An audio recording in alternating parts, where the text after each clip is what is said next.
So Ava Max has recently released her new album, Diamonds and Dance Floors, and it has quickly become one of my favorite albums of 2023. So today, we'll be showing you how to make music like Ava Max.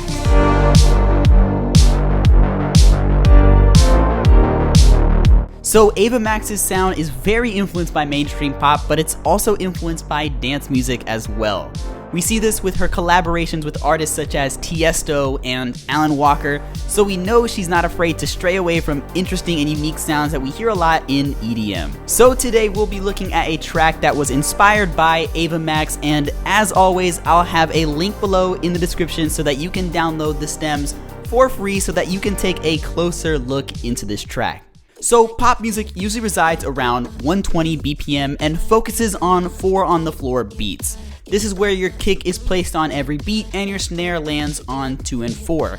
But what makes Ava sound so unique, especially in her new album Diamonds and Dance Floors, is her focus on triplet patterns, which you'll hear a lot in the different elements in this track. But before we keep going, what elements do we usually see in pop music? Well, in pop music, we usually have our drums, bass,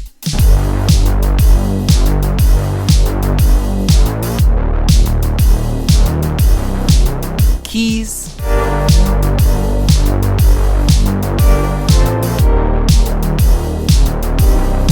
synths,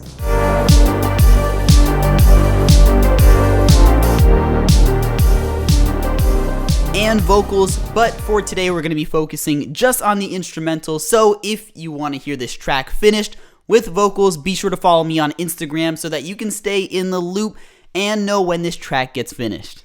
So let's start with the drums. As mentioned before, we'll be using a 4 on the floor pattern, and I am using Logic's stock electronic pop kick and Logic's analog circuit snare. Then throughout the track, I throw in some open and closed hi-hats, and I'll be using a contact preset for these, and the hi-hats will be focusing on that triplet pattern as mentioned before. So moving on to the bass, we have 2 different basses that we play in different parts of the track. One is a full sounding Reese bass, and if you want to learn how to make basses like these, I covered that in my video on liquid drum and bass, which you can check out somewhere on the screen here. Liquid drum and bass is a genre that uses Reese basses a lot, so if you want to learn how to make a Reese bass like the one in today's video, be sure to check out that video on that. But we also have a deep synth bass that you hear a lot in pop music, so let's make one.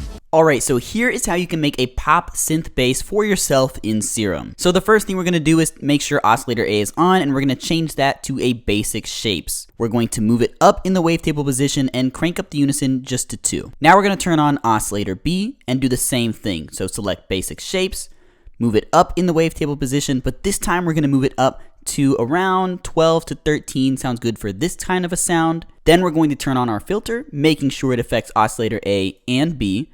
We're going to increase the drive a little bit and move the cutoff down.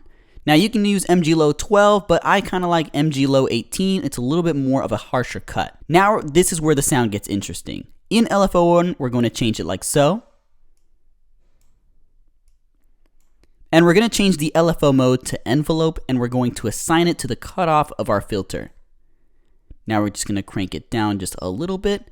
And now this will really change the character of sound and really the pluckiness of this bass. Now the last thing we're going to look at is the envelope. We're going to move it like so, just so that it has a little bit more of a tail to the sound. And now just like that,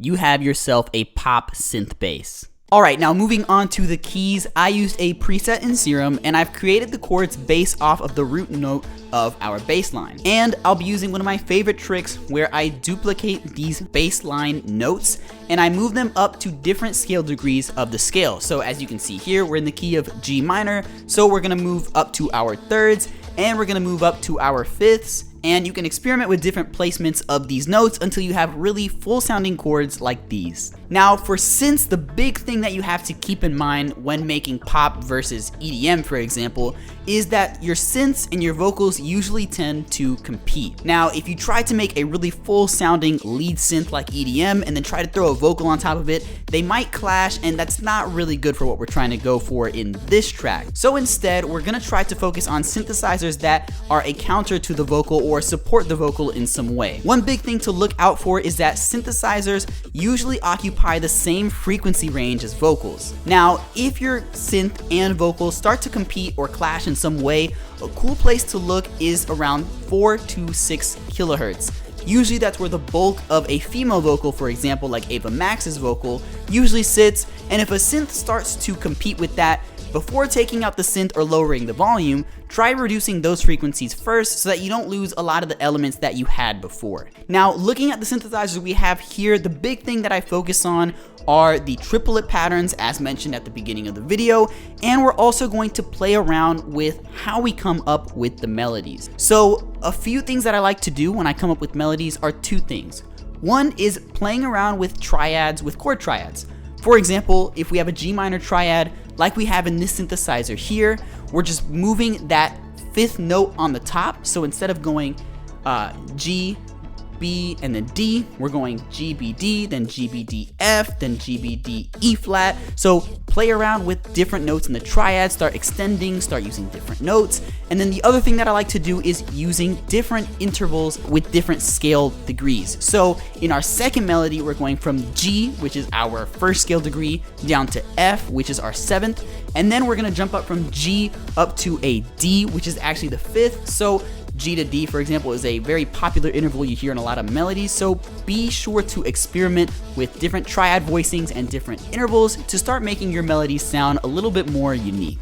And now all that's left for this track are some vocals, so as I mentioned before, if you want to see this track get finished, be sure to follow me on Instagram. It'll be somewhere on the screen here, and as always, be sure to download the stems in the description for free so that you can get a more in-depth look. There's only so much I can cover on YouTube, and I know a lot of you like to take that deeper look, so be sure to download the stems for free. And now, let's get down to the final result.